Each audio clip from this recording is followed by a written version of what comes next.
আমরা তাদেরকে একটা কথা বলেছি, সেটা হলো যে বহু বেদনা এবং বিক্ষোভের মধ্য দিয়ে যে পরিবর্তনটা হয়েছিল, সেই পরিবর্তনের পরে আপনাদের উপর একটা দায়িত্ব অর্পিত হয়েছে।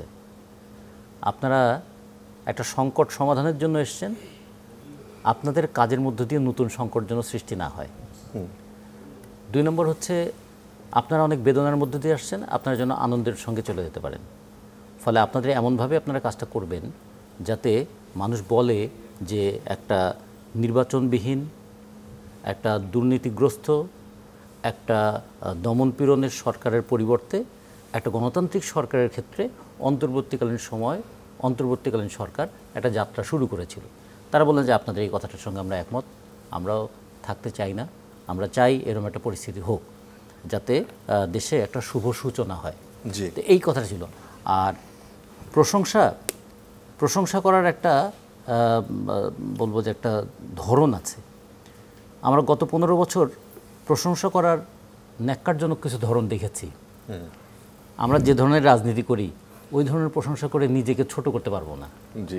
যেমন এমনকি এই ক্ষেত্রে আপনারা সাংবাদিকদেরও আপনাদের একটা অংশ এত দক্ষতা অর্জন করেছিল যে তারা প্রধানমন্ত্রীর সামনে গিয়ে হয়তো এরকম বলতেন যে মাননীয় প্রধানমন্ত্রী, আপনাকে প্রশ্ন করব না প্রশংসা করব। তার প্রশ্নগুলোর প্রশংসা হয়ে যেত। আপনারা আন্তর্জাতিক নেত্রী হয়ে যাচ্ছেন। এগুলো কিন্তু এটাও একটা জিনিস খেয়াল রাখতে হবে যে ধরুন আপনার একটা ভালো গুণের কথা আমি যদি নাও বলি তাতে আপনার কোনো ক্ষতি হবে না, কিন্তু আপনার দোষকে যদি আমি গুণ বলা শুরু করি তাহলে আপনি নিজেও ডুববেন, আপনার চারপাশের মানুষরাও ডুববে। ঠিক তেমনি সরকারের চেয়ারে যখন কেউ থাকে, যতক্ষণ চেয়ারে ছিল না ততক্ষণ হয়তো অনেক কিছুর বাইরে ছিল, কিন্তু যখন সে চেয়ারে বসেছে তখন তাকে এইটা মেনে নিতেই হবে তার প্রতিটি পদক্ষেপ সমালোচনার যোগ্য। এই পদক্ষেপটা জনগণের পক্ষে যাচ্ছে কি? যদি না যায়, জনগণের পক্ষের দল হিসেবে আমাদের দায়িত্ব সেটা সমালোচনা করা। ফলে এটা আমরা তাদেরকে বলেছি, আমরা মনে করছি যে আমরা আপনার কাছে আমাদের অনেক প্রত্যাশা আছে, আবার ঠিক একই কারণে আপনাদের প্রতি আমাদের একটা সতর্ক দৃষ্টিও আছে। কারণ এই সময় এই কতগুলো বিষয় আমরা একটু খেয়াল করেছি। কিছু কিছু ক্ষেত্রে কিছু পদায়ন আপনারা করেছেন, যে পদায়নগুলো বিতর্কের জন্ম দিয়েছে।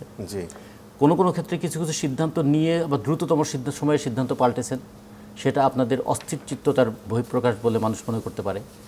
কোনো ক্ষেত্রে আপনাদের কারো যে কথাটা বলা উচিত নয় সেই ধরনের কথা বলে একটা সমাজের মধ্যে সন্দেহ তৈরি করতে পারে। ফলে খেয়াল রাখতে হবে কাজ যত বেশি কথাটা তত সুনির্দিষ্ট যেন হয়। তা আমরা এইভাবে বলে আসছি। এই জন্য